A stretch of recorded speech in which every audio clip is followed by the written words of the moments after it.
नमस्कार, हिमाचल अभी.com से मैं दिव्या। पेश है आज के मुख्य समाचार। हिमाचल में बड़ा हादसा, पति पत्नी की मौत, 3 घायलों में 8 माह का बच्चा भी।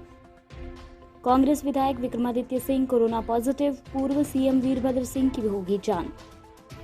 हिमाचल में किसानों ने 5,600 रुपए में खरीदा आलू बीज, 600 रुपए क्विंटल मिल रहे दाम।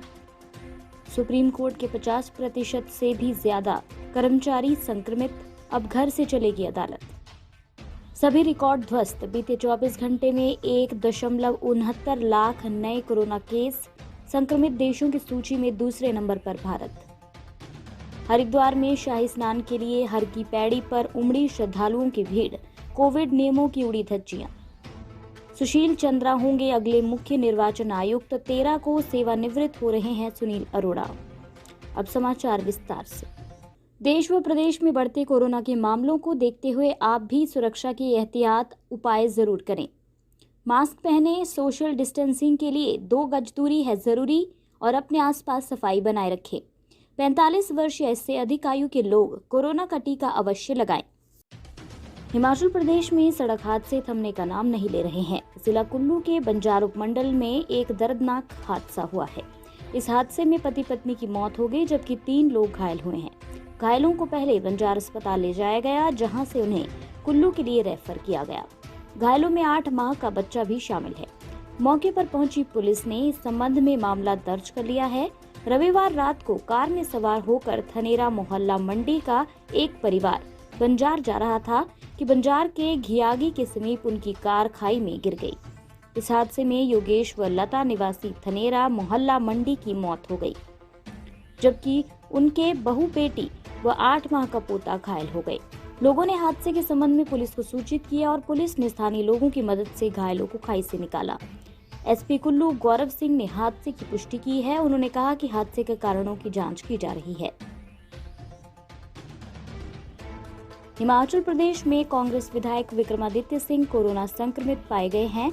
शिमला ग्रामीण से विधायक एवं पूर्व सीएम वीरभद्र सिंह के पुत्र विक्रमादित्य ने अपने फेसबुक पेज पर इस संबंध में जानकारी दी है। उन्होंने बीते 7 दिनों के दौरान उनके संपर्क में आए लोगों को अपनी कोरोना संक्रमण जांच करवाने की अपील की है। कोरोना संक्रमण जांच रिपोर्ट पॉजिटिव आने के बाद विधायक ने खुद को 12 दिन के लिए आइसोलेट कर लिया है। उनके परिवार के सदस्यों को भी उनसे कोरोना संक्रमण फैलने का खतरा हो सकता है। विधायक के बुजुर्ग पिता वीरभद्र सिंह की भी कोरोना जांच करवाई जा सकती है। उत्तर प्रदेश और बिहार का आलू इस साल सब्जी मंडियों में जल्दी पहुंच गया है। इससे स्थानीय फसल को बेहद कम दाम मिलने से किसान निराश हैं। किसानों का कहना है कि उन्होंने आलू फसल की बिजाई के लिए 5,600 रुपए प्रति क्विंटल बीज खरीदा था। शुरुआती दौर में उन्हें फसल 600 रुपए क्विंटल के हिसाब से बेचनी पड़ रही है। आने वाले समय में आलू के दाम और गिरने की संभावना जताई जा रही है। ऊना जिले की सब्जी मंडियों में इस साल उत्तर प्रदेश और बिहार का आलू समय से पहले ही पहुंच गया है। इससे स्थानीय आलू की मांग कम हो गई है और इसके दाम गिर गए हैं। कोरोना महामारी के दौरान विभिन्न क्षेत्रों में नौकरियां खो चुके बेरोजगारों ने शहरों से लौटकर गांव में कृषि कारोबार को अपनाया है, लेकिन वे आलू फसल के उचित दाम नहीं मिलने से परेशान हैं। अन्य समाचार ब्रेक के बाद।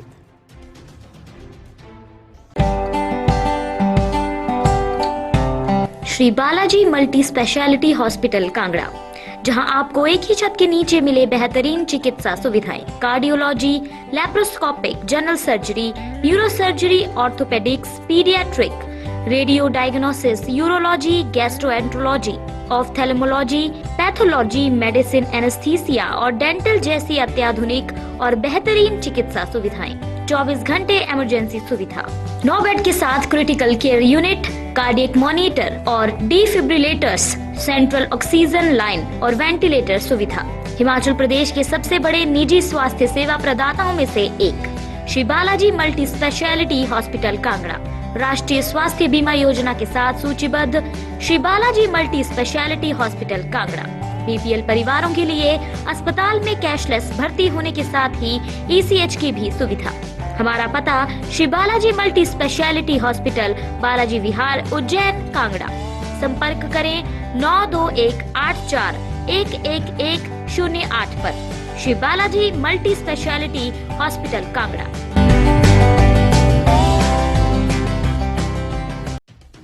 देश में बेकाबू हुए कोरोना वायरस की दूसरी लहर का कहर जारी है। जहां एक और देश में कोरोना के नए केस को लेकर हर दिन रिकॉर्ड टूट रहे हैं, वहीं अब कोरोना का प्रकोप देश की सर्वोच्च अदालत में भी दिखाई दे रहा है।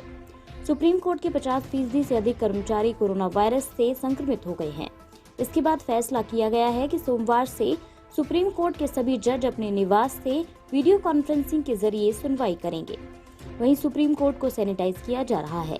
सुप्रीम कोर्ट के कर्मचारियों के कोरोना संक्रमित होने के मामले आने के बाद कोर्ट रूम समेत पूरी अदालत परिसर को सैनिटाइज किया जा रहा है। इसके चलते आज सभी बेंच निर्धारित समय से 1 घंटा देरी से बैठी।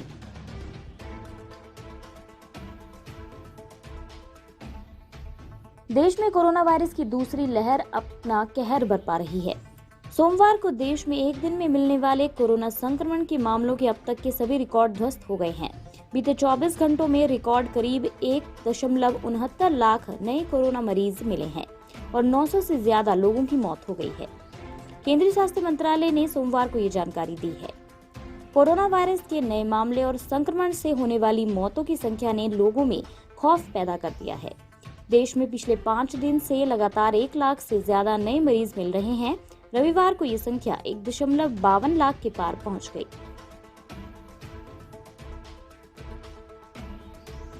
कोरोना संकट के बीच हरिद्वार में आज कुंभ का दूसरा शाही स्नान है।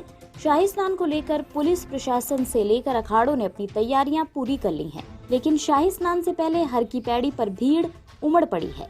आम लोग शाही स्नान से पहले गंगा जी में डुबकी लगाने पहुंचे। इस दौरान कोविड नियम तार-तार हो गए और सभी तरफ श्रद्धालुओं की भीड़ रही।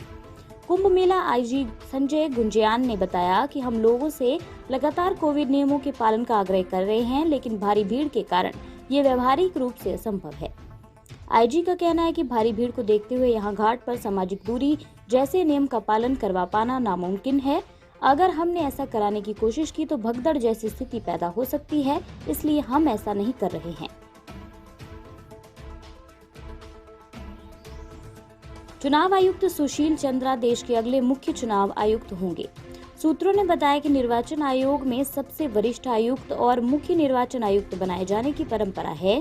उन्होंने बताया कि सरकार ने चुनाव आयोग के शीर्ष पद के लिए सुशील चंद्रा के नाम को हरी झंडी दे दी है। उन्हें मुख्य निर्वाचन आयुक्त बनाए जाने का आदेश किसी भी समय जारी किया जा सकता है। उल्लेखनीय है कि चंद्रा को संसदीय चुनाव से पूर्व 14 फरवरी 2019 को चुनाव आयुक्त बनाया गया था। वे 13 अप्रैल को नया पदभार ग्रहण करेंगे, क्योंकि मौजूदा मुख्य निर्वाचन आयुक्त सुनील अरोड़ा उसी दिन सेवानिवृत्त हो रहे हैं। सुशील चंद्रा इस पद पर 14 मई 2022 तक रहेंगे। चुनाव आयोग में आने से पहले वो केंद्रीय प्रत्यक्ष कर बोर्ड के चेयरमैन थे। इसी के साथ ये रेडियो बुलेटिन यहीं समाप्त होता है। धन्यवाद। आपके स्वास्थ्य का प्रहरी श्री बालाजी हॉस्पिटल, कांगड़ा, हिमाचल।